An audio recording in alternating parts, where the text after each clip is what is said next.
Hey, I'm James from Smoking Head Barbecue, and today I want to find out if we can use this crazy contraption, which is the Hunsaker Vortex charcoal basket in a Kamado Joe. Let's get into it. So long before us Kamado guys got things like the Kamado Joe SloRoller designed to circulate air up to 20 times more over our food in a Kamado style grill, people from the drum, barrel, or the Weber Smoky Mountain scene have had accessories like this one made by Hunsaker called the Vortex charcoal basket. And just like the SloRoller is designed to circulate air or change the airflow pattern, so too is the Vortex basket, which is designed to disrupt the airflow in barrels, drums, Smoky Mountains. I want to find out if it's up to the same magic inside of a Kamado style grill. So how it works, just like you see here, this is going to replace the stock charcoal basket inside of my Kamado Joe. I'm going to fill it up with charcoal, light a fire, drop on this Vortex plate, which you can see is angled like a fan. It doesn't move, doesn't spin like a fan, but it's angled in a way so the air has no choice but to sort of come up in a spiral fashion. And when installed in drums, barrels, and or Weber Smoky Mountains, the reported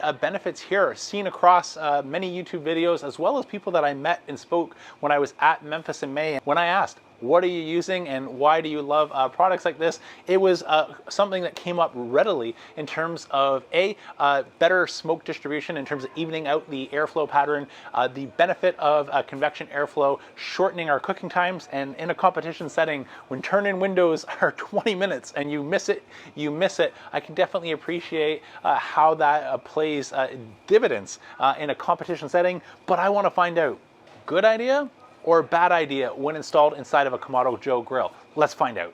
So over the last year or two, I've been doing a bunch of experiments, and there's been some really interesting trends emerging. The first one, absolute winner, hotter and faster tastes better. I've done low and slow versus hot and fast on a number of different cooks, whether it be ribs, pork, brisket, and the hotter and faster versions tasted better on all of them. So that one, I'm gonna say, is undisputed. What is disputed though is this notion of direct or indirect cooking. I love the versatility on a Kamado style grill where you can do all of these things, but my results have been a little hit and miss applying the direct or the indirect example. I love, if you follow my turkey videos or chicken 101 or even some steaks, the notion of direct grilling in a Kamado style grill is absolutely fantastic. And I even modified my setup to do some pork chops using a chud box setup inside of my Kamado Joe, where we could run a live fire similar to what Bradley does in his chud box in a Kamado style grill. So I love the versatility, and all of those cooks have been absolute winners. But there's also been some losers, like when I tried to follow Jeremy from Mad Scientist Barbecue. He did a rotisserie brisket on a pellet grill, and this, in my opinion, just did not translate very well. And this is because we run into the issue of, while we gain some flavor of cooking directly over the coals, when we add a whole bunch of time, something like we get on a brisket, we have to be incredibly careful of managing our fire. And it's starting to suggest this notion of hotter, faster, and shorter durations like chicken and steak. Direct is the winner, but for longer, lower, and slower, we don't have the ability to withstand exposure to a live fire all day. This is starting to paint a picture of maybe not being such a great idea. So coming in the middle of these two concepts of direct or indirect is the Vortex basket. So we're not going to have the extra deflector plates or anything like I might install for my Double Indirect Setup, which has been a proven winner at burning a cleaner, hotter fire, making the grill work harder to get the same temperatures. So I think we might sacrifice a little bit of how much charcoal and wood we can burn, but like this is installed in my Weber Smoky Mountain, it's direct-ish in the sense that any of the drippings have access to the coal. Something that we wouldn't get with the SloRoller, something that we wouldn't get with the heat deflectors, even though this is sort of a hybrid direct/indirect setup. So I want to find out if this, in the middle between the worlds of direct and indirect with a hybrid direct-indirect solution like the Hunsaker Vortex, is going to open up a potentially new or better world of a smoking result inside a Kamado Joe grill. Let me tell you how we're going to prep and prepare today's pork shoulder.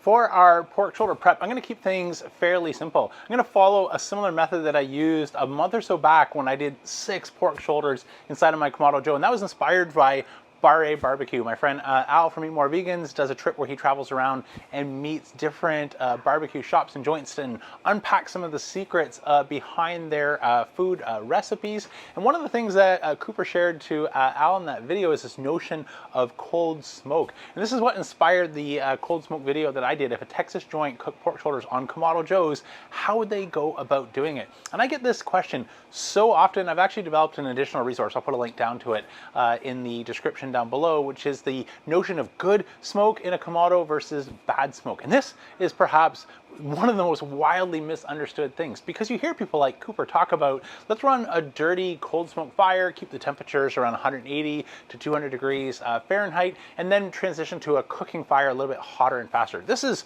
no problem in an offset. I do this on my offset all the time, where I can have the top damper practically closed, yet if I open the firebox chamber, I see open flames. Anytime you see open flames, that's good smoke. If we were to run a Kamado style grill with our vents practically closed on the top and practically closed on the bottom, there's no open flame. All we're getting is smoldering creosote. So this idea of dirty smoke, well, it might be a good idea if you have an offset smoker. It's a really bad idea to do this inside of a Kamado style grill. And tasting the smoke on this is not anything remotely like what the top barbecue joints turning out, or anything that I tasted when competing at Memphis in May earlier in this year. Instead, what we want to go for is the good clean smoke. And the first time you taste this, if you're coming from creosote, you might actually be surprised that it's lighter, more aromatic, and a lot more pleasant than what you become accustomed to. But if you were to rate it on a scale of intensity, you might find it's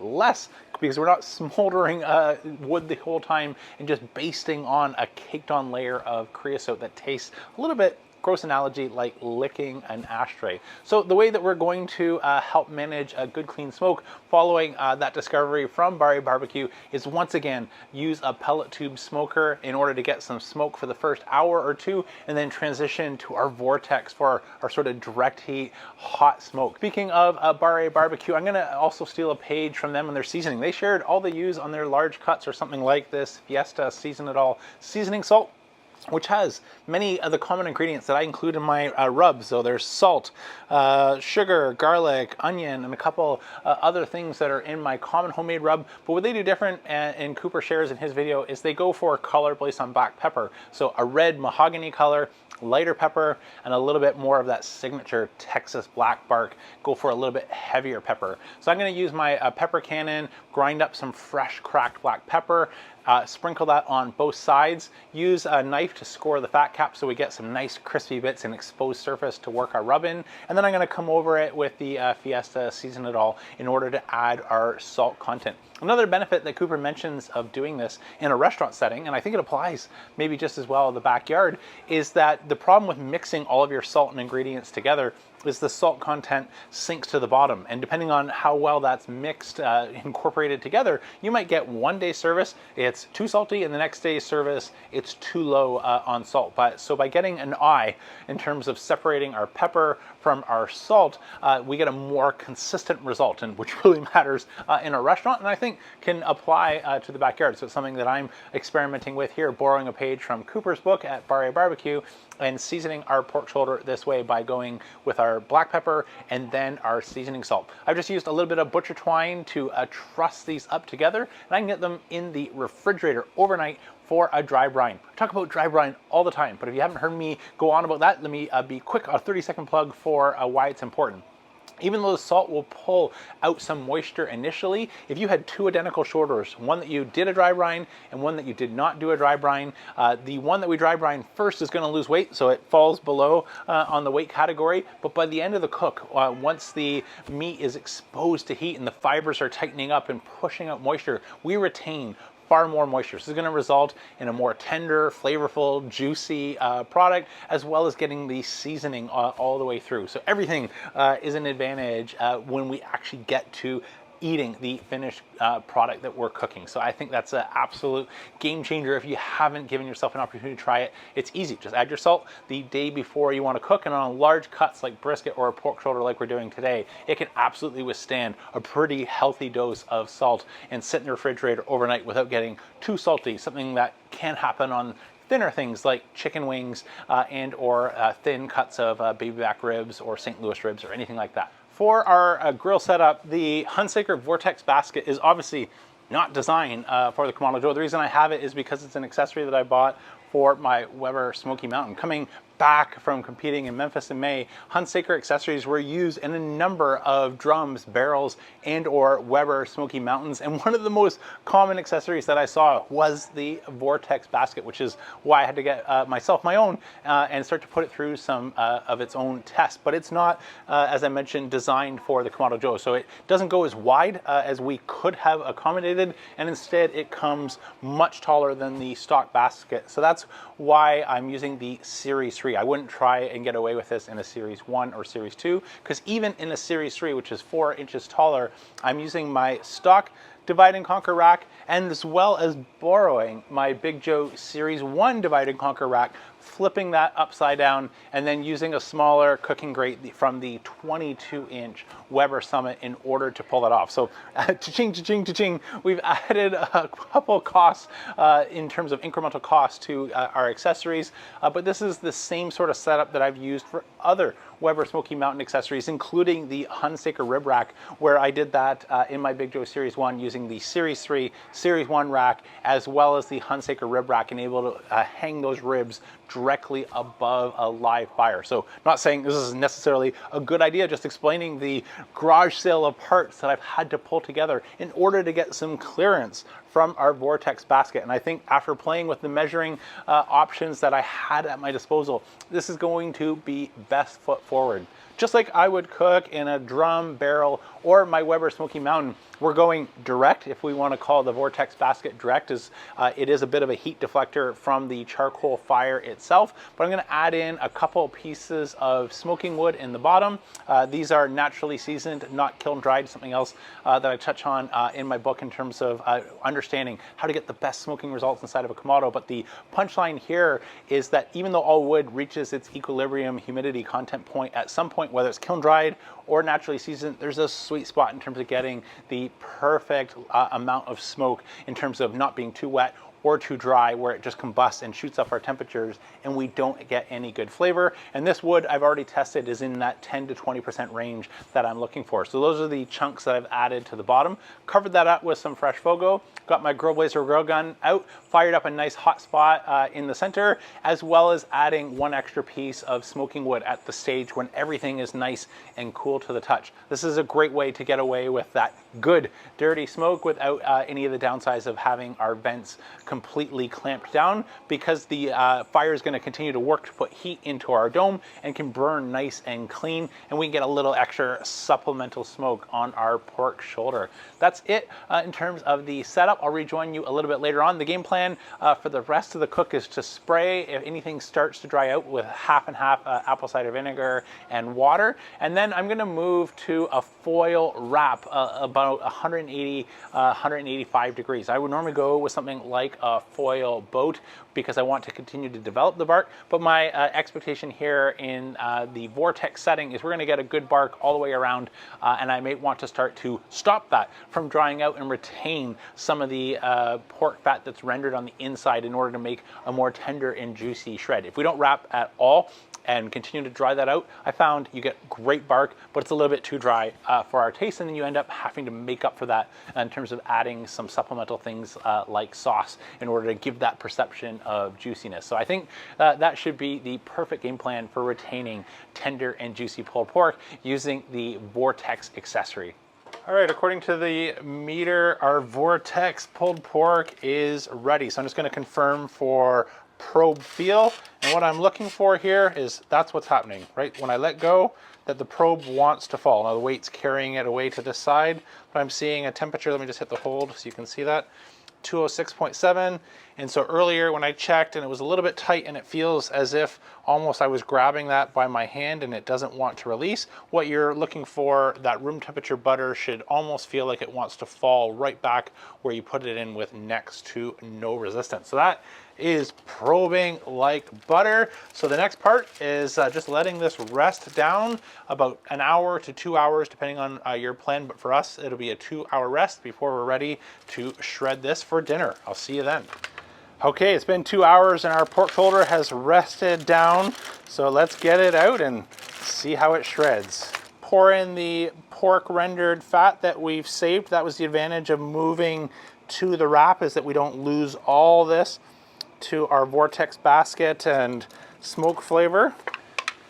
Well, that certainly looks fantastic. Before I get excited and carried away, we added 4 pieces of string. I want to make sure I remove 4 pieces of string. I'll take you fast forward while I get these out and we can check for the pull test. All right, string is out. Let's see how we did. Oh, I'm gonna say amazing. Look at that, no effort whatsoever. And what you can't tell, but I can feel here, is these nice crispy bits of bark on the outside. This is why we score our fat cap, is to get some of that extra texture diversity in our shred.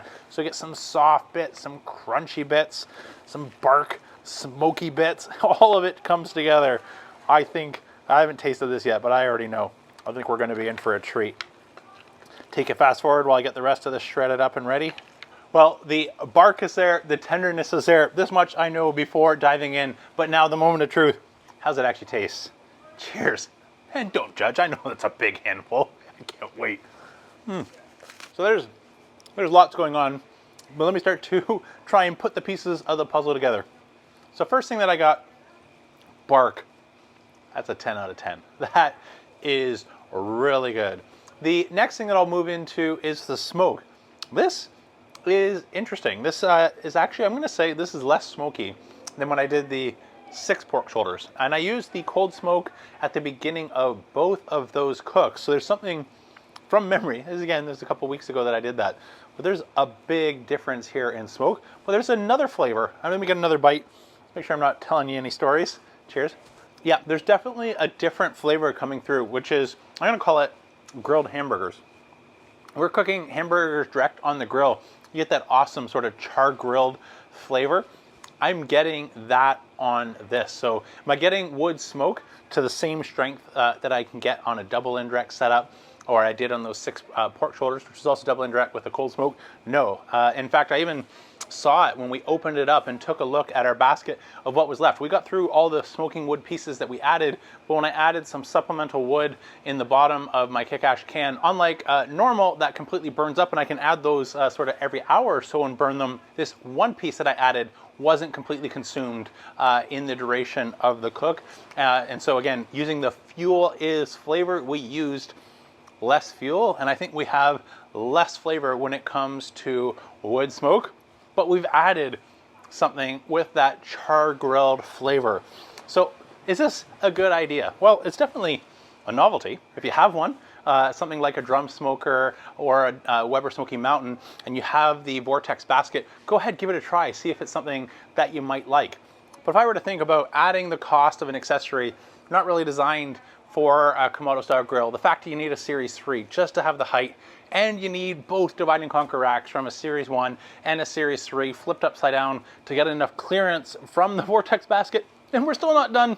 You need now a grill grate or something a smaller diameter like the one I borrowed from my Weber Smoky Mountain. The cost here for the benefit, I don't think this makes any sense whatsoever, even though I'm really pleased with this pulled pork. It's tender, the bark is awesome, the flavor following Barry Barbecue is awesome. I just don't think it's better than the pulled pork that I've been turning out using a more normal, at least to me, double indirect setup inside of a Kamado Series grill, where I like the clean wood smoke, and that is definitely a little bit missing or lacking in terms of the taste buds that I'm getting on this. Even though it's added something new, I just don't think worth all the extra components, cost, and equipment that is needed in order to pull that off. But I'm glad I tried. Now we know. I'll stick to the Vortex basket though in my Smoky Mountain, where it's actually made and I have even more clearance, and I'm looking forward to some of the results that I can get over there on my Smoky Mountain using the Vortex basket. But I think this is a one and done appearance inside of my Kamado Joe grills. That's it for today. I'm James from Smoking Head Barbecue signing off. If you got any questions I didn't cover today, be sure to check out the Members Live. I go live once a month, and we can answer any questions in a real-time format versus these pre-recorded videos. That's it for today. I'm James from Smoking Head Barbecue signing off. Remember, don't be afraid to fire it up. I mean, I'm nitpicking. It's still pretty good.